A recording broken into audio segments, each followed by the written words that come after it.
बाप रे, भूत भूत ऐसे जोर से चिल्लाने लगता है। तुम्हें मुझसे अब कोई नहीं बचा सकेगा।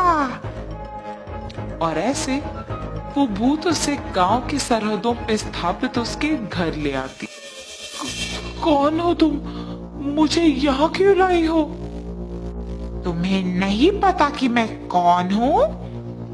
तुम्हारे आलस ही मेरे मौत का कारण है। उस दिन मैं बीमार होने के कारण बीच रास्ते में पड़ी हुई थी और तुमने मुझे देखकर लापरवाह से मुझे वैसे ही वहां छोड़कर चले गए। अगर तुम मुझे उस दिन अस्पताल लेकर गए होते तो आज मैं जिंदा होती।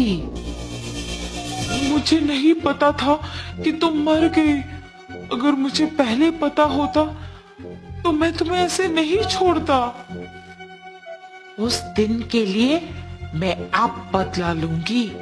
अब से हर रोज तुम मेरे लिए खाना बनाओगे और मेरे सारे काम करोगे। मैं अपने खुद के घर में ही काम नहीं करता हूँ, मेरे ही काम मेरी बीवी करती है। और तुम कह रही हो कि मैं तुम्हारे सारे काम करूं? मैं नहीं करूंगा।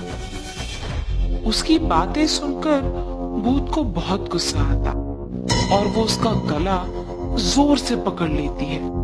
अगर तुमने मेरे काम सारे ढंग से नहीं किया और मेरे लिए खाना नहीं बनाया तो तुम मेरे खाना बन जाओगे।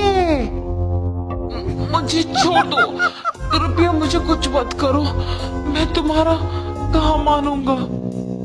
और ऐसे कहने पर वो उसे छोड़ देती है। वीरेंद्र डर के मारे उस भूत के सारे काम करता है।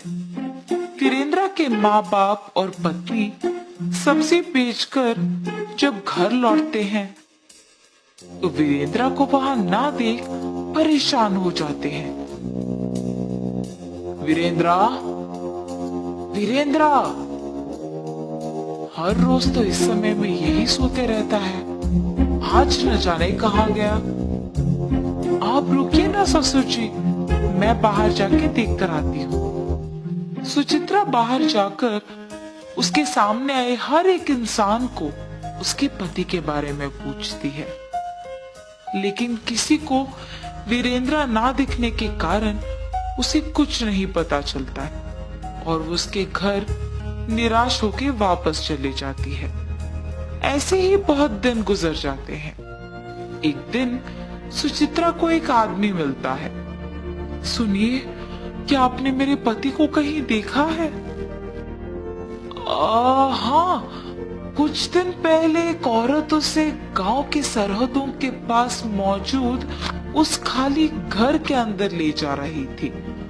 उसके बाद तो मैंने उसे कहीं नहीं देखा। ये सुनने के तुरंत बाद वो उस घर के पास जाती है। वीरेंद्र दुखी से खाना पकाते रहता है। अगर मैं भी मेरे परिवार के साथ काम कर रहा होता तो बहुत खुश होता। अगर मुझे आलस नहीं होता तो आज मुझे ये दिन नहीं देखना पड़ता। मेरे ही लापरवाही और आलस के कारण ये सब हुआ है। अगर मैं ऐसा नहीं होता तो उस दिन उस औरत को बचाता और ऐसे एक भूत के लिए सारे काम नहीं करता। ऐसे सोचते हुए निराश होता है और बगल में उसे उसकी पत्नी दिखाई देती है। उसे देख वो चौंक जाता है और उसके पास जाता है।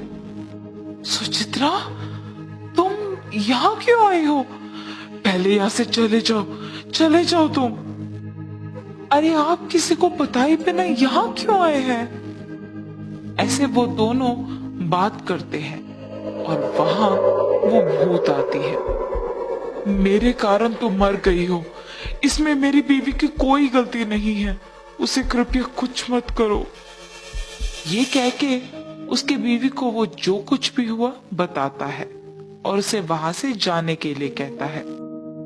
मेरे पति को माफ करो, अगर उनकी गलती है तो वो मेरी भी गलती है, इसीलिए उन्हें छोड़ दो और मुझे मार दो। ऐसे वो उस भूत से विनती करती है, तुम दोनों को ऐसे दुखी होने की कोई जरूरत नहीं है। तुम्हारे पति को मारने से मेरे प्राण तो वापस नहीं आएंगे, इसीलिए मैं किसी को कुछ नहीं करूंगी। ये कह के उन दोनों को दुखी देख वीरेंद्र को माफ करके वहां से वो भूत गायब हो जाती है और तब पति पत्नी दोनों खुशी से उनके घर वापस लौटते हैं।